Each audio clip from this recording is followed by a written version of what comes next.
When it comes to my personal history of talent, my first thing was in Sunday school. I started acting first. I was around, I think I was in grade 3. At that time I was in grade 3 when I started acting. I started acting in the Sunday school, and then I was too young, was too young. I was selected to go and act in a theater, with the mature people and big people. And basically the whole play in the theaters, I was like a main actor because it was centered around me.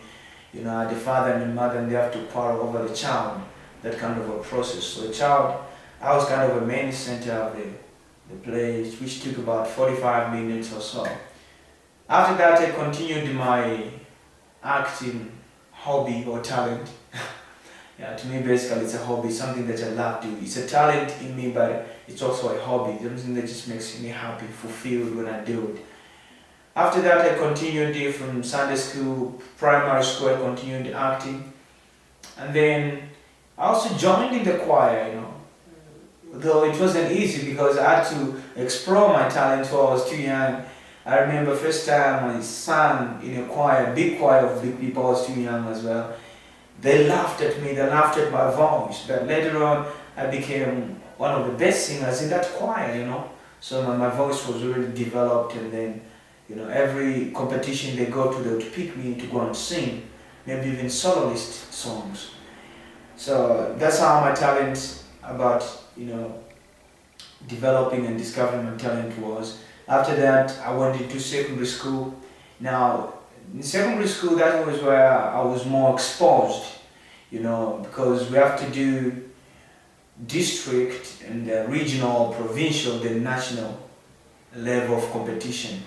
And then for you to be selected to go in a team, you have to at least be good in 3 things. As for me, I was good in singing, acting, and traditional dance. So that way I had more advantage, because when they're choosing the team, has to be at least in that area. I was more advantaged because we have to go singing, acting, drama, poetry, and traditional dance. Those are things we used to do from our school.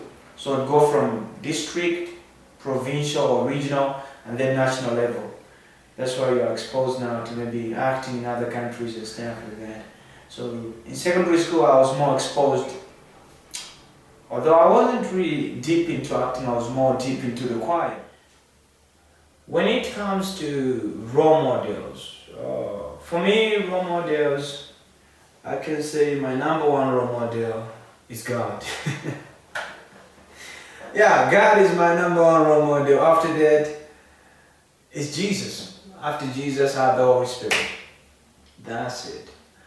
But when it comes to human beings or people around us, those who inspire us or inspire my life, one of the first, not one of the first, but one of the people is Chris Eugene Taylor. Chris Eugene Taylor is a brother, is like an elder brother and a friend at the same time. He came to where I was doing my acting, rehearsing. And Chris was with me for a few weeks, and then he left. But those few weeks to me, it was like a century. It was like a years, because the few words that impacted in my life I'll never forget.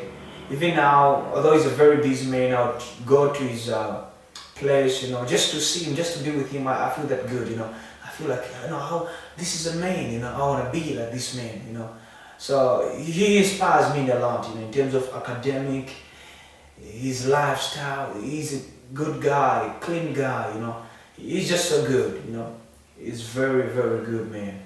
He's a very good man. And then the second one is I call him, although he's a family friend, I call him my uncle, a lecturer from IUM, Given Kakambi. Basically,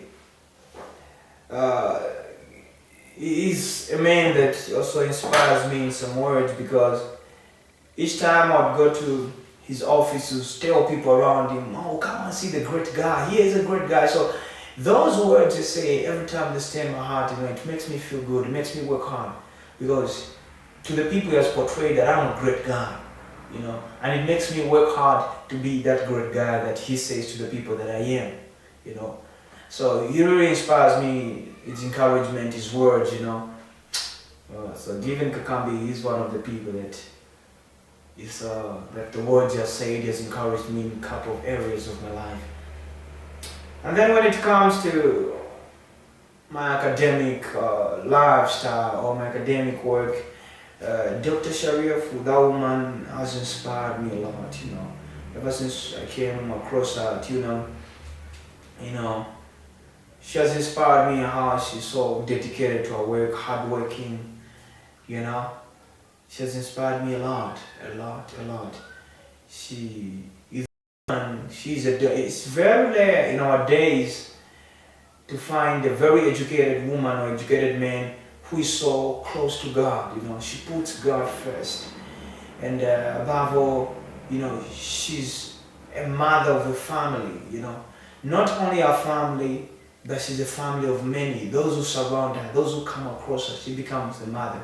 She loves people. She loves taking care of the people, you know. And then the other thing is that she's very hardworking. 24/7, you'll find her on a go, always working. And all that lifestyle of ours, you know, she's committed to her family, work, you know, she's a loving person, she puts God first. So she has inspired me in that area, you know. Each time I want to work hard and say, wow, these are the people I'm looking up to. I want to maybe reach their level or be, you know, pass through the path they went through, that kind of a life. They have inspired me a lot. So these are a couple of people. And many more, my family, you know, at church, my friends. There are a lot of people that always I learn from, because my daily life is a learning experience. Everything I encounter in life, for me, it's not bad. Whether it's bad, it's hurting me, but it's a learning experience. When it comes to talent, is that everyone was born with a talent. Everyone was born with a talent, and gift to me, since I'm a Christian, I believe gift is given to you when you're born again, because Acts chapter 2 verse 38 says, after you're baptized, you receive the gift of the Holy Spirit. So basically to me, but everyone is born with a talent, but not everyone has a gift.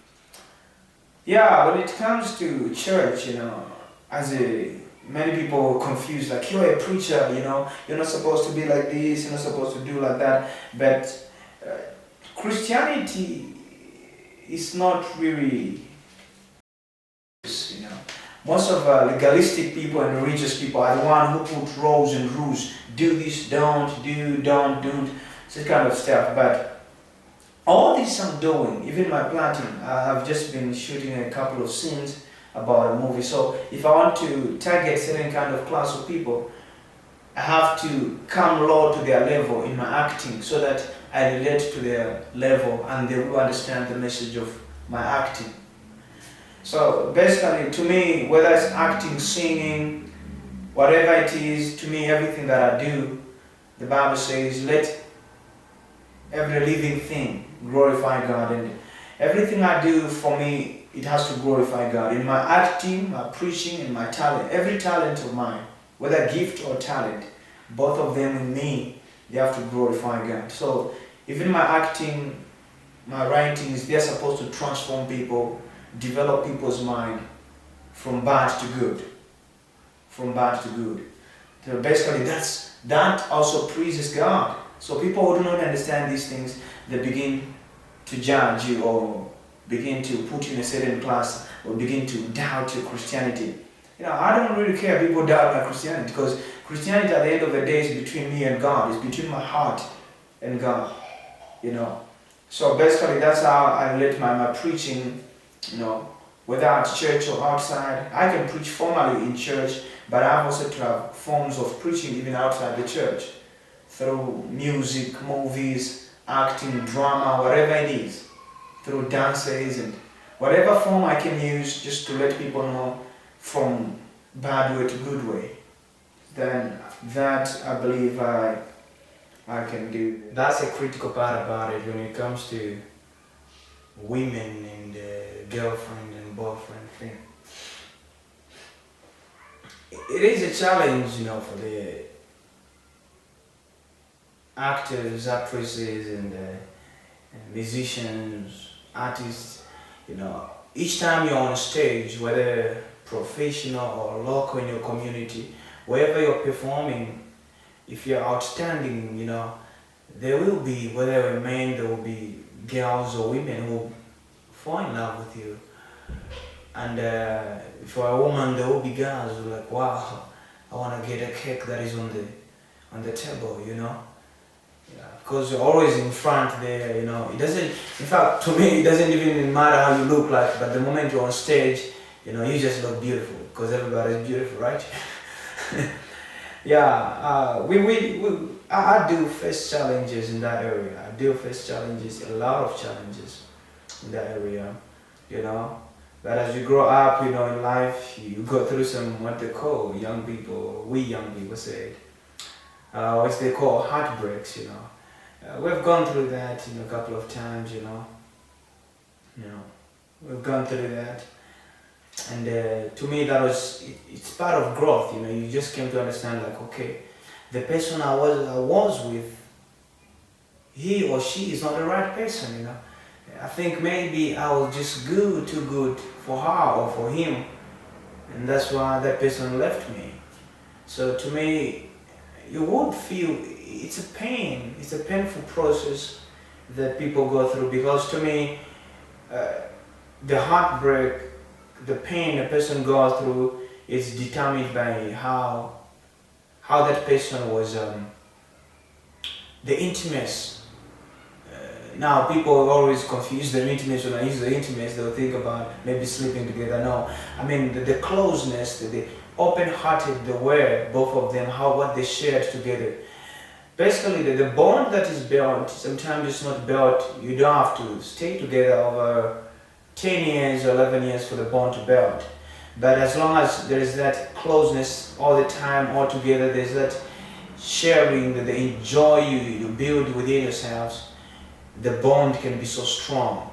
And then such that when the two separate or somebody leaves you, there will be that vacuum, there will be that space that you can't just handle it. So I've seen some people go to an extent because of the heartbreak, killing the girlfriend or killing the boyfriend, whichever case, because the bond was so strong that when the other person leaves, you feel there's a vacuum and you think there's no one else who can fill it. So they say if you can't have you, no one else will. So there's that kind of process. So it is a very painful process. But somebody has to come to realize that, wow, and maybe there are some people who are good in pretending. Maybe she was just pretending or he was pretending, and then there's that separation. You just come to understand that, oh, I think maybe I was not good for her or she was not good for me. And then you have to move on. It has become a learning process. So in the next relationship, you now have an experience. People say experience is the best teacher. So you have an experience. You're not just going to engage in any relationship, but you got to know what you want in that relationship, whether it's marriage or whether it's fun. You got to know what you want, and you have to be able to understand the person. So that was a learning experience. So I've gone through that once, and then after that, when I've just grown up in my mind, so to say, I've just said to myself, I don't need a girlfriend. For what? I don't need a girlfriend. And then all I need for now is a wife. We've seen girlfriend, and for me, the term girlfriend sounds like a temporal thing. When somebody tells you this is my girlfriend, it sounds a temporal thing. It's a passing by word. But when somebody introduced to me like this is my wife to be, I'm seeing some hope in there. I'm seeing some commitment in that relationship. So for me, girlfriend term, every time I hear somebody or my friend tells me this is my girlfriend, I just say, okay, it's a temporal thing. It's either work for future or it doesn't work, so it won't be that affecting. After that, I just realized I need a wife. I no longer need a girlfriend. So when the time I don't have a girlfriend and I don't need one. So, but when the time comes for me to find a wife, I will find a wife. Somebody who will love me, for who I am, in the ups and downs. Somebody who would understand my talents, somebody who would understand my gifts, how I work for God and the talents, the hobbies that is in me, Somebody that I will also understand and respect, love him unconditionally, regardless of the circumstances around him. Yeah, so, although, Proverbs 31 says it's hard to find a virtuous woman, but it's hard to find, but that woman can be found, You just have to search. I just have to search for one when the time comes, So it's hard to find because we find all kind of, not all that greed as is God, So we find all those are painted, described by, wow, this is a wife, but they're not wives. But as somebody searches for the heart, you will find a wife. And so I will find one when the time comes. That's about wives and girls and relationships. Yeah, that's for me. My last word to